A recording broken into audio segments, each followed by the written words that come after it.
think I have a blackboard pen someplace that I can probably use.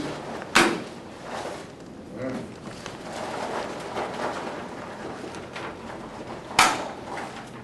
We got a piece of chalk in there. I don't think I need the chalk for anything. So, we showed how the Exodus, a fairly priestly book, its concerns are priestly. And the reason I even bothered about the Aaron issue was because the fact of it being a priestly book. Now, if you're not familiar with Hebrew and you don't know the difference between a priest and a Cohen and a Levite, well, basically you're at square one. But if you begin to grasp the difference between Kohanim and Leviim, or Cohens and Levites, I saw another name recently. I was telling you some of the names that come from these, but like Lewis would be a name. If you see a Jewish person called Lewis, you can be sure that originally was Levi. If you see a Jewish person called Lawi or Levine or anything with L something or other in it will be Levi originally. And the same thing with K, C, H, N, anything like that will be Cohen, because those two identities people grasped on with great tenacity because they valued that heritage. You know, people, anyone who's maybe not in the modern world, because all our priests now are celibate, but although they don't seem very celibate since they seem to be molesting everybody all the time. But aside from the ones who aren't molesting everybody, the ones who actually are doing their jobs for the way they're supposed to be, though I have a feeling that that's been going on for quite a number of centuries, like maybe 15 or 20. And that one of the reasons some folks actually were into that activity, not all obviously, but some, was because that was an outlet for that sort of behavior pattern, and it was known among the people involved in that that was a protected sanctuary for that kind of behavior. And I think it's not just in America, it's worldwide. It's worldwide, and it's sad, really. That's not the way it was supposed to be, obviously. And I work on the James issue and the Dead Sea Scrolls, and there was celibacy going on there. Not the word you would use, but you know, because of Nazarite oath procedures and different things of that kind, purity regulations, there were people who were observing absolute continence, but I don't think it was to be involved in some sort of sanctuary situations or activity with other people under your protection. That they weren't conceived of as priests as such. They were people in the wilderness lifestyle who in fact, the word priest was attached to them in the Dead Sea Scrolls, but they were not priests with a community that they had control over, anything like that. So it was just a private, personal matter with those people having to do with personal purity. Anyway, put that aside. Aside from that kind of priesthood, most ancient priesthoods were hereditary, and people clung to those. I mean, look at the Indians in India. Even today, Brahmin, to be a Brahmin class is like, in India, is like upper class, and there's no way you can be anything but upper class if you're a Brahmin.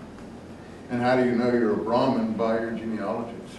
So the whole thing goes back to genealogies and claims to be, and not just in the Hindu environment, in the Persian sphere too. And you see now that Iran is a quasi-independent country. Of course, they call themselves Shiites now, but who's running the country? A priest class. A priest class. They say that they're mullahs or ayatollahs or whatever they call themselves, but it's basically the old Persian priest class on top, and given the respect that a priest class would. So in Palestine, this was the case too. Now you say, what about Roman priests and Greek priests? Those were different because they were settled around shrines and guardian of shrines and being involved, like the Vestal Virgins in a given shrine that was dedicated to that one particular, you know, cult. And in Egypt, you have a priest class. But I don't think in Rome and Greece it was the same thing as having a priest class. It was people who were dedicated to certain, shrine areas maybe that they would make a living from, but it wasn't really a priest class as you had in the Middle East and, all the way from, Egypt to India and all the cultures that existed there, the Persian, the Jewish, and the other ones. So the priests are very, very tenacious in their conservation of their genealogies, as we see in this book, and of their status. So Aaron is going to get appointment somewhere in this book as a high priest in perpetuity, meaning he and his descendants, the descendants of Aaron, supposedly because of what Moses did. But Moses' progeny gets short shrift in the scheme of things. If you look at try to find out, it's a good paper to do, Moses' progeny and what happens to them, they really evaporate. It's like they've been supplanted. Now you would think it's Moses that would be the honored one and his descendants would be the one that people would cling to or care about.